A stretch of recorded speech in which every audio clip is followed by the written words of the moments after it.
So what happened in the last, I guess, in the last year or so? What made you want to start back I into? don't know. I mean, I got my, it was you because I got the computer.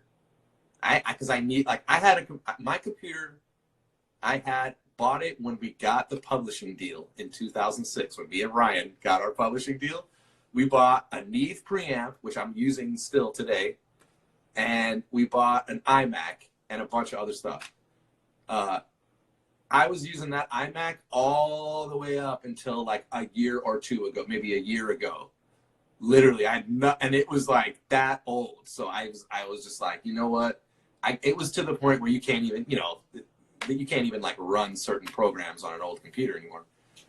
I was like, forget this. I'm just gonna buy like a really good computer and have like Logic and like really just because it was holding me back. So once I got it, that was like then me and you just started talking. I don't know. It was really you, dude, because you decided that we had this plan. Like you just came up with this plan to make beats and start, leasing beats and just getting out there again. And I was like, why not? I mean, now we can do it.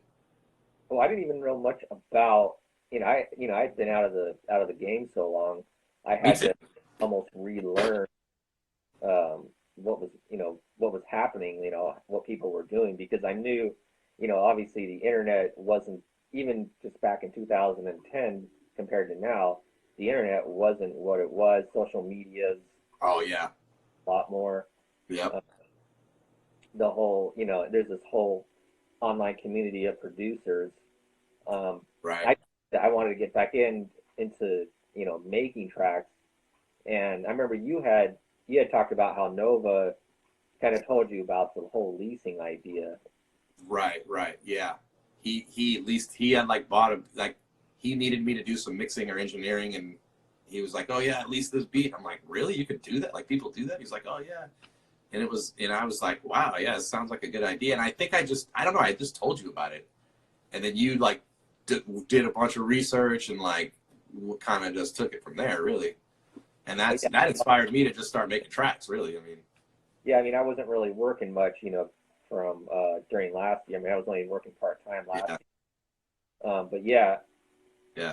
I had started to watch YouTube videos, and then I found the producer grind podcast, and I found Curtis King and Curtis King, yeah, yeah. Busy Oh, Works Beats and Adam Ivy. Those are really the main, I yep. wouldn't say main guys, but those are the top guys I list, I watch and follow. Yeah, I basically also got into learning Logic, just like learning the program, which also made me, I had to do, I had to like use it. So I just started making beats kind of. And I was going on, actually I still go on Music Tech Help Guy all the time, dude. Like that dude has taught me everything I know about Logic. So shout out to Yeah, I Music need Tech to Guy. watch it. I mean, I have it. I'm just, Oh, dude, you just keep making the drum beats. Really, the way we're doing it now, it's working. And now you can just send me.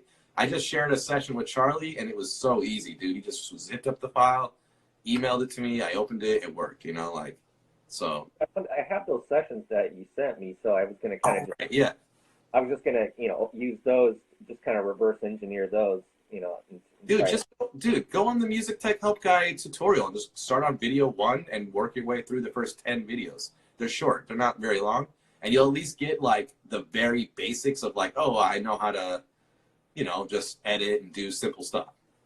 And it'll take you like maybe an hour to watch, series of videos and just like work, have Logic open and like do what his, recommendations are. Yeah. Well, Yeah, look, I wouldn't even mess around with any other dude other than Music Tech Help Guy because he's just like, boom, right to the point. Like, well, I think we're at our time limit here. I don't want to bore the audience too much. yeah, I Um, got to watch Guardians of the Galaxy Part 2 now in my Marvel so you're watching. making movies when you should be making tracks. Hey, I got to take a break, dude. Hey. I think I figured a lot of the stuff though that I was freaking out about, like with my children's music stuff. We did our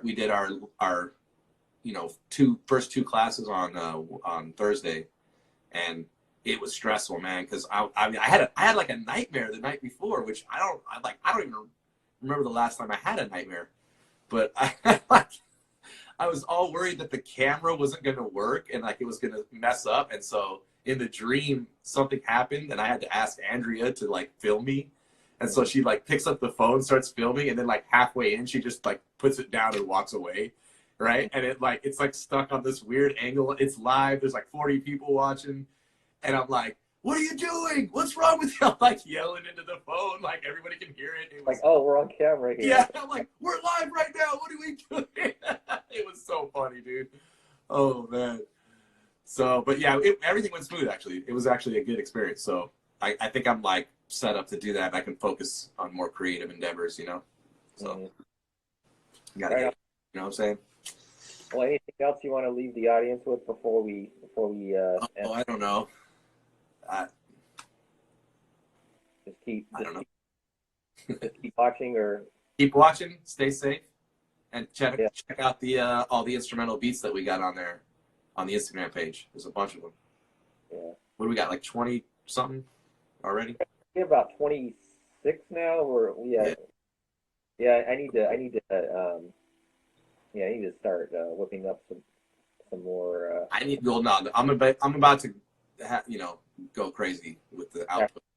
After you finish the Marvel cinematic. Yeah, after I finish the let me finish. Let me get to Endgame, and then so it'll be good. All right. Anyways, till next time. Till next time. All right, dude. All right. Peace, everybody. Thanks, everyone.